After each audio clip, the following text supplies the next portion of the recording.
Now, everyone talks about access when it comes to deer hunting.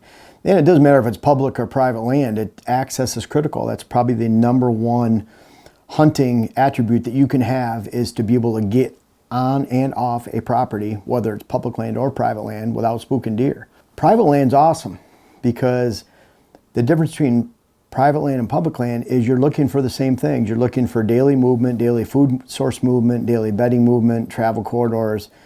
You're looking for those hot spots of attractions, scrapes, mock scrapes, that we'll talk about in another video. But you're looking for that definition of daily movement and then how to access that land without spooking it. Unfortunately, a lot of people are looking at access first instead of looking at how to define movement. #1 access strategy is you have to define movement. And I've used a property illustration here from a recent client. And I want to talk about how looking at this parcel and building this parcel and how it relates to access and how you can apply that to your own land and how you should apply it to your own land. Now, in this property right here, you'll see some yellow. And what I'll review in a little bit is where they have some access roads to a cabin, where their cabin's at, where their house is at. And really that first thing, so when I'm thinking about how to build a whitetail parcel, it's not where the perfect food plot location is based on the soil. It's where can I put a food plot that I can draw deer to and hide deer to while they're feeding, and then be able to access around that food plot to the rest of the land. So many properties are set up for failure because they place a food plot in a location, and I'm sure some of you out there are just shaking their head right now because you know about food plots that you've hunted on land, on private land, that you have to walk through or blow your scent into, or the deer can hear you getting in and out of a stand. And for that, especially on a small parcel, you blow the entire parcel. That's, whitetails, when they run, when they spook, they don't just go 100 yards and sit back down. They go 400, 500 yards plus every single time you spook them. So we're talking long distances. And when you even look at an 80-acre parcel that's a half mile by a quarter, you spook deer in the middle of that parcel, those deer are gone. 160-acre parcel, you spook them in the middle of that parcel, they're on the outside edges at the very least, and a lot of times gone. So that first step when I'm looking at a parcel is where can I put food, but also we have to take care of some common access issues where hunters have to get on and off their land in those parcels. And so in this case, in this landowner, switchgrass is the perfect ingredient for that. And I'll mention something, this is another video, but a lot of hunters, landowners are using miscanthus grasses and some of the ornamental grasses. I have not seen very many, and I'll say at least 90% have been very poor applications for miscanthus grass. There's a lot of miscanthus grass and giant ornamental grasses being planted that are very, very poor choices for landowners. I'll give you an example here. This is a central Michigan parcel, and this is switchgrass that I've recommended, and that's so that they can get by these certain areas that we'll talk about later. If they plant a miscanthus grass, most miscanthus grass plantings I see are very light to poor screening at year 5 to 7. It takes a lot of time and expense. I've saved landowners on $3,000 miscanthus grass orders. I've had them cancel those and just plant switchgrass in their place for a couple $100 and about a half hour of time overall, 45 minutes of time, based on dozens of hours of time and thousands of dollars. So that's just a little quick rant on miscanthus grass. Really consider, if you can plant switchgrass, you're almost always better off planting switchgrass unless you need that taller screen variety. Miscanthus might be the great thing for you, work really well for you in 8 to 10 years. Other than that, I'm starting with screening, some type of an effective screening to screen off common accesses that need to be.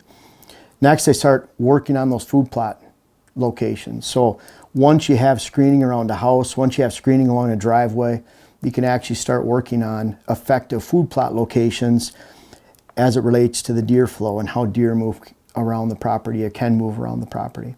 I'm then continuing making sure that if I have food plots here, how does that relate to deer movement around the parcel? And there's a lot to be left unsaid because I can't explain the details of this property. In fact, this was right around a 400-acre parcel, and I can't explain those details altogether. But as it relates, once I have all those food plots in place, once I know that I can move around those food plots, that I can access those food plots without spooking the deer off the food plots, And then I can lay out that pattern of movement on that parcel and make sure that I can get those landowners, those hunters can get on and off the property without spooking deer. And finally, you put it all together. Once I have access related issues taken care of based on that I know the deer are traveling through certain areas, this is common timber stand improvement, making sure that they increase their holding ability in these areas. We have some areas of really intense micro bedding area improvement on this area where they're taking pines out, introducing broadleafs, briars, young hardwood regeneration in those areas. And you can see they have a pond here. Once that's all in place and you have that movement, you can see they have a driveway coming right down here. Their cabin is in this location right here.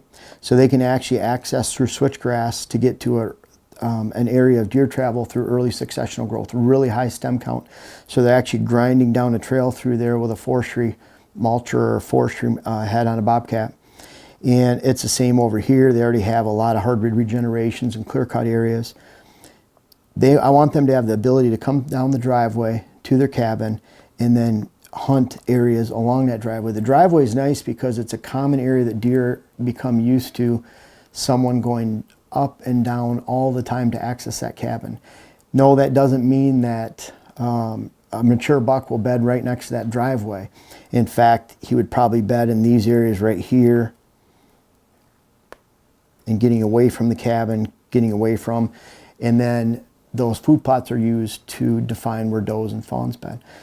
Driveways are actually a great thing because then that person can go out the cabin, they can go out, hunt really good features, blow their scent back at the cabin, blow their scent back at the driveway, cover that access up with switchgrass. Again, we won't want to use miscanthus or even shrubbery or trees, even conifers that take 10 to 12 years to block.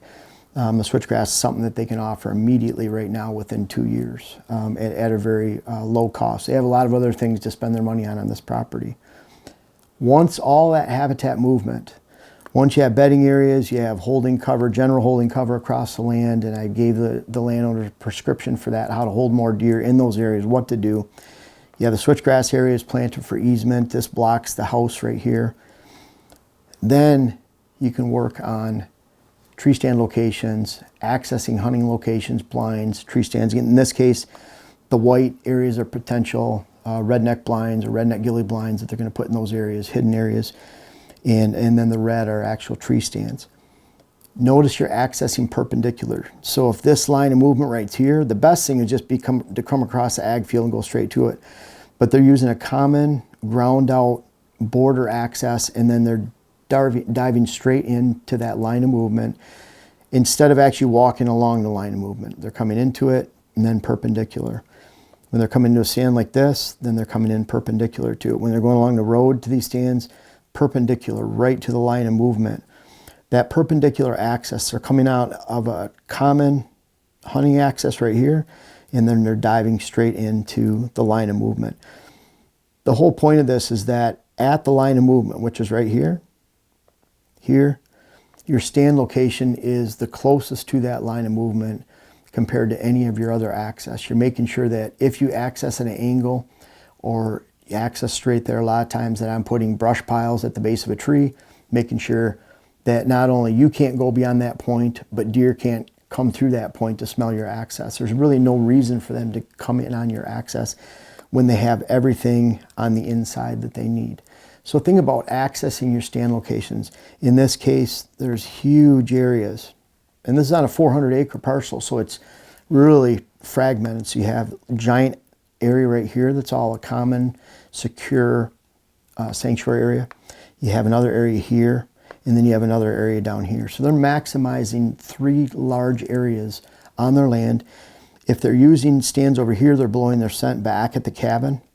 Here they're blowing their scent back at the road. Here their access driveway. Here they're blowing their scent back at the road. Here they're blowing their scent off to their neighbors if they're in this area. Here they're blowing scent off to their neighbors. And so you're maintaining a very large area and a high efficiency of your area where you actually can hold deer all the time. And that's the number one access strategy is once you define all this deer movement and that those deer are moving left to right somewhere because of the habitat features that you're setting up, you try to strengthen those features, you try to strengthen those core areas so you can actually hold deer. And really, in these areas, you're gonna have a lot of does bedding right next to the food. And that leaves that large core area in the middle for mature bucks. They can get away from and behind those deer. Because a lot of this food is in a linear nature, meaning there's food, food, food, food, food. You pull a lot of deer out in this linear edge right here. The does and fawns want to bed close to that food. You give them that room. And now you create large interior areas for mature bucks in each section. And you can maximize your acreage after, and you can access your land after you've maximized your acreage and put those deer improvements in a logical fashion that actually connect and move deer across during a daily basis. The whole idea with this setup is you're holding deer on the inside of your property. You're sending them to food right before dark, an hour before dark, and then from there they're leaving your land and going to the adjoining ag land around this parcel so that you can actually hold deer on this parcel, access it, hunt it very easily with a very low probability of spooking deer. The cool thing about all this is, and I talked about this in my first book, I used an example of this. I talked about how a mature buck was coming back to his bedding area in the morning about 10:30. It was a great cold front. The season in Michigan for gun season opened Tuesday. I was hunting on Thursday on a cold front morning. I was just going to hunt morning back there. And I shot a really nice public land buck. In fact, it's that one right over there. Real nice public land, mature 8-point, close to 150. I think he was 4 to 6 years old, 5 years old. He was a really nice deer, big deer. All these features were put together, meaning that I had people baiting deer that were about 3/4 of a mile to a mile away. That was the nighttime food source. I had secure movement all the way back. I had lots of core area. I had established where that buck would potentially bed in the morning time. I had established that line of movement. I accessed that line of movement perpendicularly. I sent my scent outside of that movement, so I had a core area, sanctuary area where I didn't go into. I just went to that edge, like a lot of these stands, and then hunt that deer, and it all happened on public land. And so this is the same feature you're looking for on public land. Public land just takes a lot more boot time. Obviously, you can't make the features happen.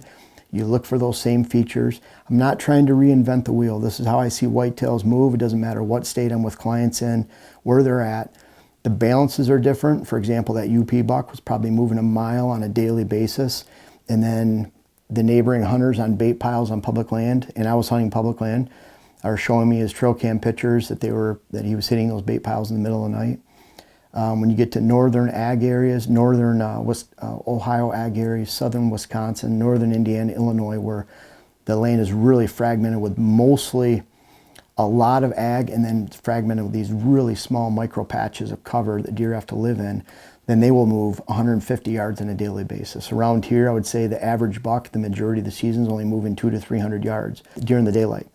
So think about how your land's set up. Doesn't matter if you're hunting and you have to put in a lot of boot time scouting on public land, or if you're setting this up on private land, this access strategy will work for you. It takes a lot of the guesswork out of it if you actually work on the improvements, define the movement first, whether you're creating it on private land or discovering it and scouting it on public land.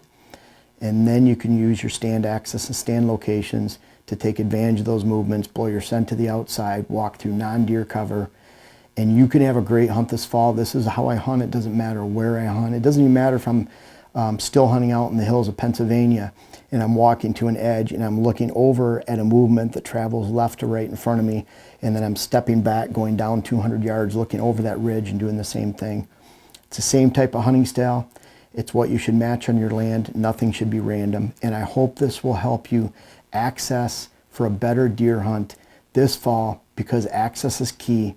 But there's a whole lot of other variables that need to take place first to offer you that #1 access strategy and that perfect access strategy for deer hunting this season.